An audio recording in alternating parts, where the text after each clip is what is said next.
Last year, McDonald's collected more money in rent than its own restaurants made selling food. The restaurants the company runs itself sold $9.7 billion of burgers, fries, and drinks. The rent checks came to $10.4 billion. That gap is the design. The most famous restaurant company on earth is, by the numbers in its own annual report, a landlord. Today, we're taking McDonald's apart. How a struggling milkshake machine salesman's franchise became one of the biggest restaurant landlords on earth. Why a dollar flowing through a franchise McDonald's is worth almost 6 times a dollar from a store the company runs itself. And why, when Wall Street demanded McDonald's split the real estate from the restaurants, the company said no.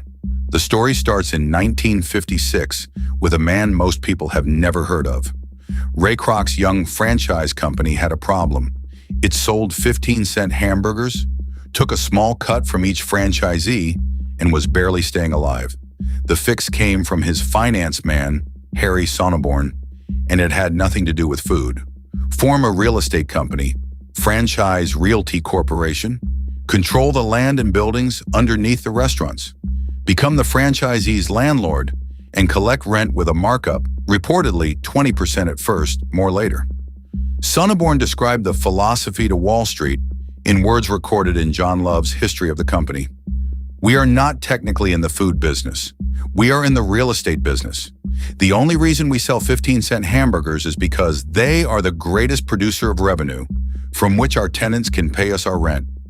70 years later, here is what that idea looks like in the 2025 numbers. Total revenue, about $27 billion. More than 60% of it comes from franchise restaurants, and inside that franchise revenue sits the whole secret. Royalties, the fee for the brand, $6 billion. Rent, $10.4 billion. Rent is the single biggest revenue line McDonald's has. Bigger than the royalties, bigger than everything its own kitchens sell. And out of every dollar a franchisee rings up, roughly 13 cents flows back to McDonald's, about 8 of them as rent, before that owner has paid for beef, buns, or a single hour of labor. Now the number that explains the last decade of strategy. When McDonald's operates a restaurant itself, the margin on those sales runs about 15%. Real restaurant economics. Food costs, wages, waste.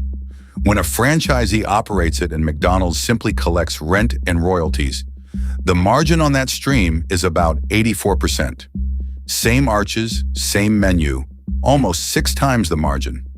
Once you see that, the 2015 turnaround plan reads differently.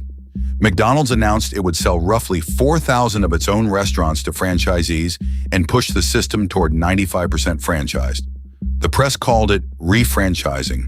Mechanically, it was a company converting itself, store by store, into its favorite kind of business, the kind where someone else runs the kitchen and the rent arrives either way. So here's the machine, one full turn of the wheel. McDonald's finds the corner and controls it. At the end of 2025, the company owned about 56% of the land under its restaurants, and by its recent filings, roughly 80% of the buildings, nearly $50 billion of property on the books at cost. The franchisee signs an agreement that generally runs 20 years and pays rent set as a percentage of sales, typically reported at somewhere between 9 and 15% on top of the royalty. The rent lands at landlord margins, the profits by the next corner. The wheel turns, and this is contracted money. At the end of 2024, franchisees already owed McDonald's roughly $30 billion in future minimum rent. Not projected, signed, and that number leaves out the percentage rent above the minimums. Wall Street noticed. In November 2015, an activist investor pushed McDonald's to spin its property into a real estate trust, claiming it would unlock at least $20 billion. The company, which had spent 60 years quietly assembling that property, said no on the record. The risks outweighed the value. Our reading of the real logic is simpler. The rent is only this safe because the brand keeps every corner busy. The burgers fill the buildings tax the burgers, cut them apart, and each half is worth less than the machine. So is the burger business fake?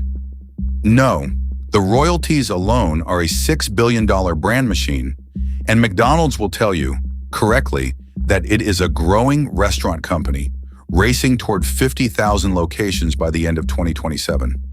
But when the single largest source of revenue is rent, when the landlord side earns almost 6 times the margin of the kitchen side, and when roughly $30 billion of future rent is already signed, you're allowed to take Sonneborn at his word. Next time you see the golden arches, look down at the ground they stand on. You are not looking at the world's biggest burger chain. You are looking at one of history's great real estate machines wearing a restaurant. Which brings us to the teardown lesson, and it has held for 70 years. Profit usually hides one layer beneath the product. The burgers gather the crowd, the ground underneath collects the toll. In business, ask what your customers are standing on, the platform, the shelf, the lease, the software, and find a way to own that layer, because a competitor can copy a recipe far more easily than they can buy your corner.